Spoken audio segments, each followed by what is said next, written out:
his mouth and give our hood a bad name. Why he couldn't keep it silent and take his case like a man. Why everybody hate my hood. All right, peace, everybody. That's peace for me and peace for you, man. This is Chauncey, man. Chauncey Anderson. Most know me by Nut. Or if you've been behind the walls with me, it's Tahuti, man. Tahuti Attack. What's your background, man? Where you come from? What side of town? Because it's Nap, but this is worldwide at the same time. So break it down for us. I'm inner city representative, man. I don't live pretty much most of the city, but I was born and raised and spent most of my life on 24th in New Jersey. But, you know, by way of Zunieville, by way of the land, definitely by way of that block. You know, folk block, you know. I definitely that block. So I've been in a lot of places. I always tell people, man, I got about 4 or 5 neighborhoods that claim me. and I don't ever deny none of them, man, because I'm really from all of them. You know, you say it take a village to raise a child, and it definitely was a lot of neighborhoods and a lot of OGs from different neighborhoods and a lot of brothers I link with all over the place because I pretty much move around solo. So I've been embraced by so much that I thought it was foreign when people said you can't go here or there. I didn't know it was a thing until I was grown and people was telling me where they don't go, man. Let me ask you though, bro, like when you was out in the streets, you know what I mean? What impacted you growing up to move how you was moving? I think the biggest 2 things, man, was for one, poverty. You know what I mean? And I think that stemmed from my mother getting shot. Like when I was in the 2nd grade, my mother got shot.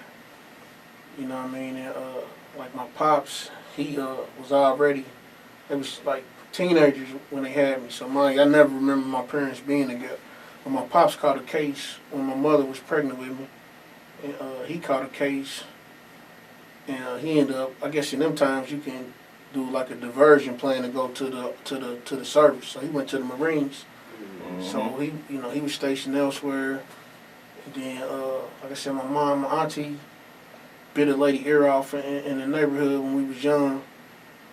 Something happened, they was fighting, and her brother came back, bust out, trying to shoot my auntie, but shot my mom's. So my mom's is down, right? And then I'm the oldest of my mom's kids. I got 5 sisters. So I had to help my moms get them. But I was old enough just to remember how rough it was, you know what I'm saying, for her at that time. So then when you're going out, people got stuff, you want stuff, and you scared to ask for stuff because you feel like ain't nobody got it to give you. So you eventually just get a mentality of, I'm going to figure out how I got to get it, and it's always somebody willing at that time to bank on your mishaps. And that's kind of how it was with me, honestly. It was somebody, you know what I mean, from a different neighborhood. I ain't going to say his name, but had basically, they put my cousin on. So my cousin had to be like 15, right? And I'd be out there every day with my cousin all night. It's like my favorite cousin. So I'm out there with him because I'm going to be spending the night at his house. Somebody noticed that and was like, well, you out here every day, blah, blah, blah. You might as well, you know what I mean? And I'll never forget, gave me like a ½ ounce in packs. You know what I'm saying? It was like, well, just bring me this much back. Wow. And I'm like, hey, man, but I ain't standing out here. Before I took it, I'm like, I ain't standing out here all night, man. I ain't got no coat.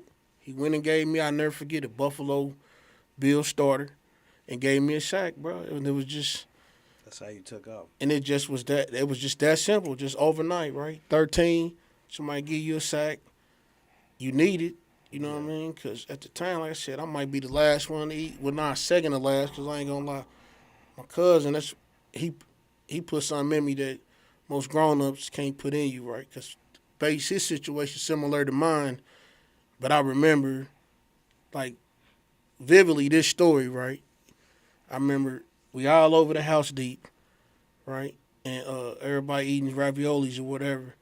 And it's some left, just a little. And I'm like, cuz, I just walked down to grandma's house. And he said, nah, man, go ahead, you eat that. And right-handed guy, man, he took the bread and swapped the pan like rest of the pan, right? And that's what he ate. He like, nah, you my little cousin, man, right? 2 years older than him.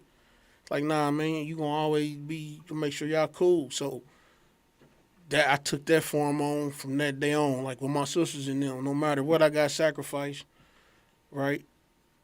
I'm gonna do it because somebody did it for me. Absolutely. And that was crazy that I just remember that story, but that's what it was. So it was just like, yeah, okay, somebody else ain't complaining about it. He just like, it's whatever. I'll figure it out. You know what I mean? But that kind of was different for me. So we here. We ain't have to kill nobody. We ain't robbing nobody. We ain't lying. We ain't fucked up our word in the street.